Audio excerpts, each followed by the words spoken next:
guys, Brian here from Audio Geek, and I'm back yet again with another audio review for you guys. This time we will be starting my 4-part series on NMD audio cables. A little bit about the company. These guys make high-end audio cables. They've got from a budget range that's starting about $160 right up into the high-end ranges. So I was very excited when they sent me over 4 cables and said, please give us your opinion on these, test them out with your different in-ear monitors and stuff, and tell us what do you think of our products. I have to say, and I'm going to get into that with the unboxing, but this guy's packaging, man, is something else. I mean, this is for a cable. This comes better packaged than a lot of IEMs I know.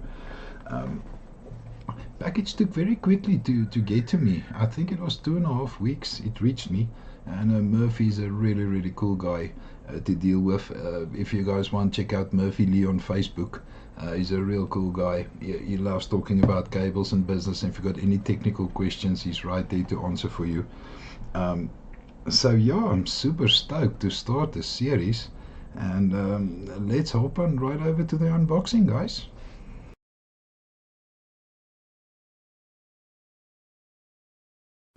So first things first with the unboxing, guys. Yeah, so you get this really cool case that it comes in. There's no way this thing's gonna get damaged in the post. I love this look, this industrial look. If you open it up, get your cable in a nice little bag like this.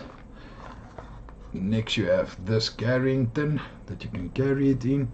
They also, this little gift cards and stuff. Hey, this thing is actually made of metal. This feels cool. I wonder what the hell this is. This is like your NMD James Bond card, it seems. Man, I like this. As you guys know by now, I like metal stuff. Oh, and then they've also got these nice drawstring bags for you. So you can choose. Either you can fit it in here, in there, and then it goes inside this box over here. Getting a lot of cool stuff here for just the cable, guys. So yeah, that is the unboxing part. I'm very happy at the packaging for this price. As I said, this is a budget one. It comes in at $161, and I have to say, for that price, I'm very happy with the packaging. We can check out now about the build qualities and stuff when we hop on over to the look and build part.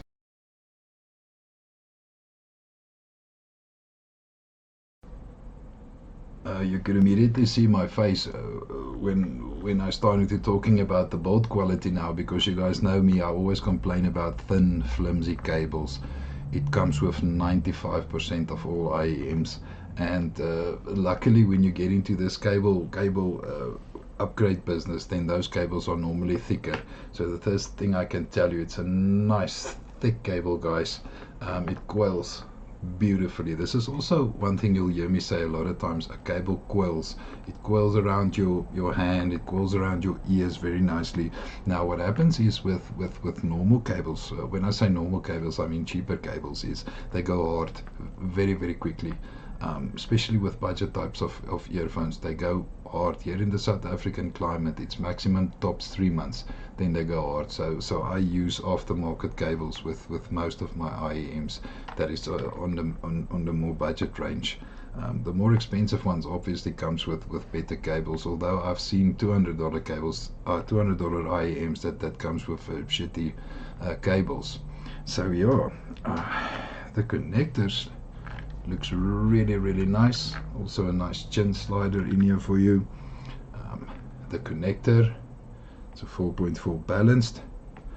I have to say, overall, I'm very happy with the build quality of this cable, especially like I said, with the coil factor. It just makes it just handle a lot better when a cable is soft and it's not going hard. If we check out this tin I've got here, is a really cool carrying tin, and I would rather be carrying it around in the tin inside there than with this drawstring pouch. I think that one is going to stay right there at the bottom for me. So overall, this is not a in-ear monitor review, so I don't have to, there's not tips to discuss and faceplates to discuss. So this look and build part has gone very, very fast, and I'm going to get into the specs now. Next we will check out the building materials and what this cable is made of.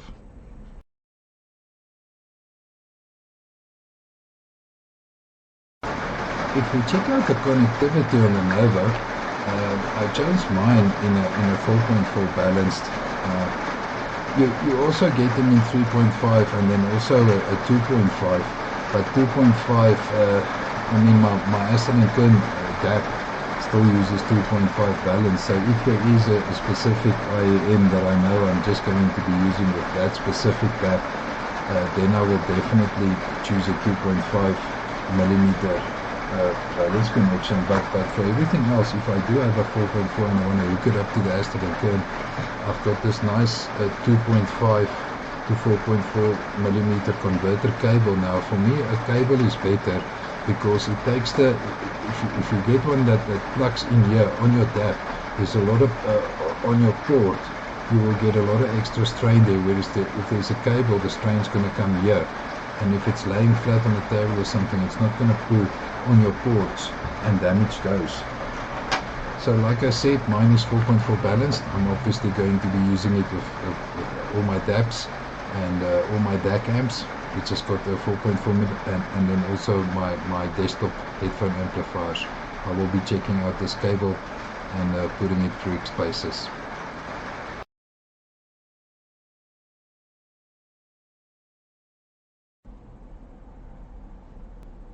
So the specs on the Nova cable from NMD Audio, it's a silver and a copper and silver plated OCC copper cable. The accessories materials is a sandblasted aluminium. The connectors used is gold plated tellurium copper and then also rhodium plated tellurium copper. Your terminations, it's 5U gold plated tellurium copper. There's 4 strands. Each conductor is 21 AWG. What they call it, the umbrella type name for it, it's a coaxial LITS type 2 cable, and the length is 1.2 meters. So now that we have all the specs and the build quality and stuff out of the way, I'm going to be listening to this cable for a week, check it out with a few IEMs of mine and see if it makes a difference, and then I'll report back here. So stay tuned, guys.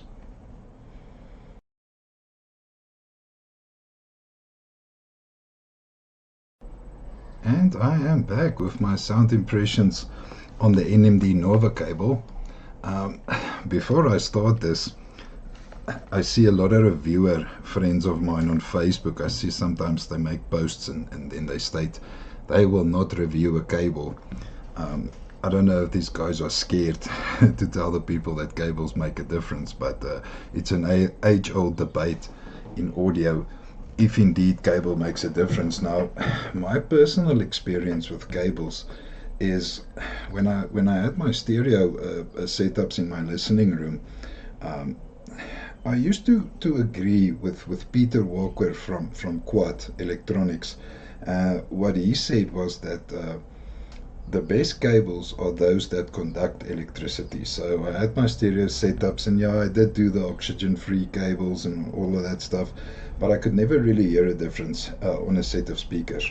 But when you start playing with in-ear monitors, then, I mean, that driver is here by your ear. Then you can start picking up differences in cables. So I'm not scared to say what I hear, and I'm definitely not scared to review a cable. I personally think tuning a cable is an art. It must mean, I mean, how do you take a cable like this and then use a specific type of material to get a specific type of inductance, to get a specific type of sound? I mean, it's physics on another level. If I look what the sound improvements was on the Nova cable, for me, it totally cleans up the background. This cable, you must remember what NMD designed this cable for. They said what they're going to do, they're going to design this cable for clarity. So I mean, that's what all us audiophiles chase, is clarity. So they've tuned it for clarity. They also wanted it to clean up the bass, make it make it go low and controlled, clean up the highs, balance everything out. Don't have a shouty treble and stuff like that. So what I did found was that it definitely balances the sound out, especially on in-ear monitors. I'll tell you guys which ones I tested with it. Especially on in-ear monitors, it gets a bit sharp in the treble. I find that I could use it with the Nova cable, and it just takes that spiciness away, but still leaves that sparkle. So this cable definitely makes a difference.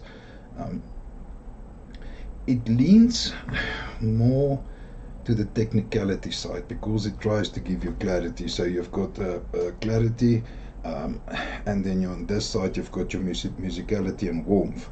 So this cable goes to clarity. So what it's going to do, it's going to improve your technicalities, but it's going to sacrifice a bit of musicality. So this makes this cable great for critical listening.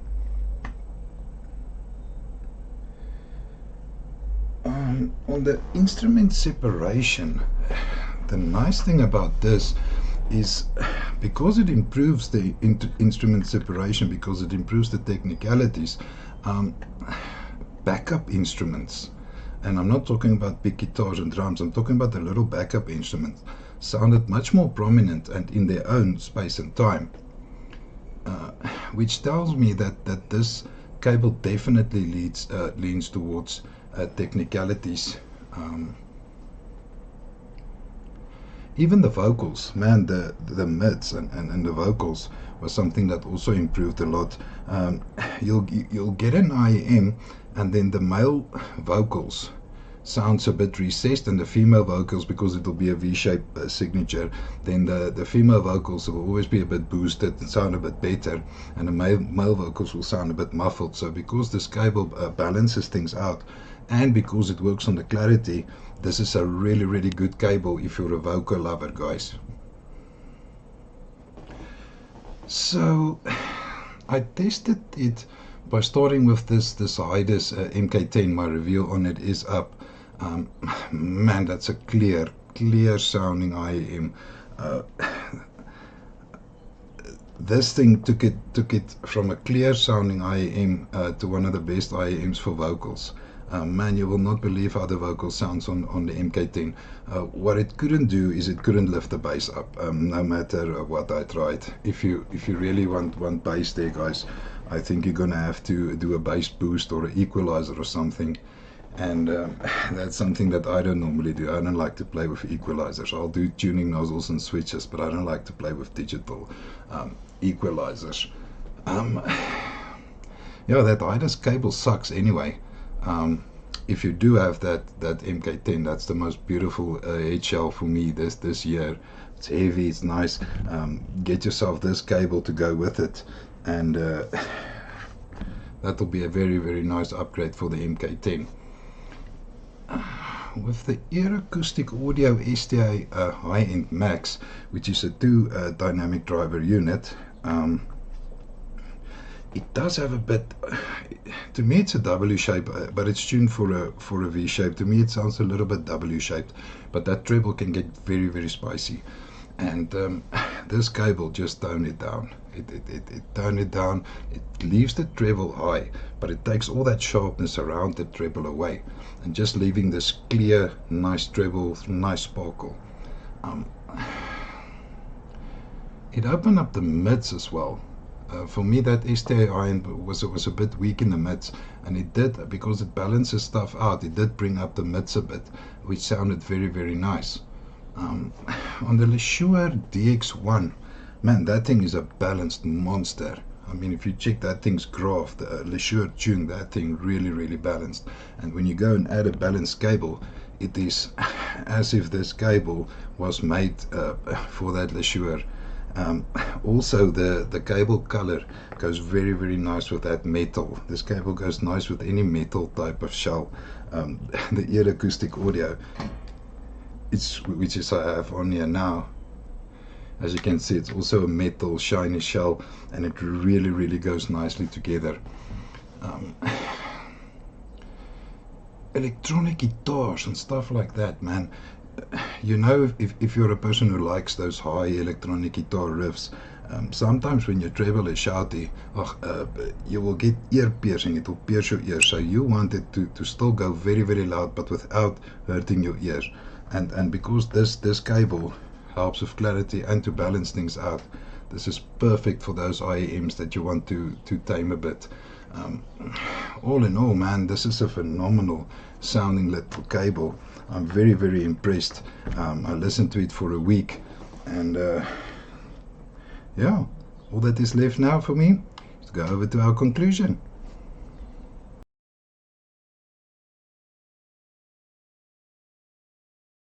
To conclude this interview on the NMD Audio Nova cable, guys, I'm going to give it a very, very solid 4 stars out of 5. For me, it is worth the money, $161 for your first dip into high-end cables. And if you do have an IEM, some got EW300 or whatever, and you get this cable and you upgrade it, welcome to the rabbit hole. Just be careful. It can consume you at some times, but it's a very, very nice part of the journey of being an audiophile. Trying not to spend all your money on gear and neglecting other things. So who should buy it? Well, definitely audiophiles, because of the clarity. If you are a modder who like to do modifications on your in-ear monitors, or you want to upgrade, it's definitely for you. It's a great looking cable in great packaging at a great price. So yeah, thanks for watching. See you next time. Guys, thank you very much for taking the time out of your busy schedules to watch my review. If you like my content, please subscribe to my channel. Bottom right is the subscribe button. If you have any questions, please feel free to hit me up in the comments. We can also join my Facebook group. A lot of cool guys there, lots of information, lots of nice products.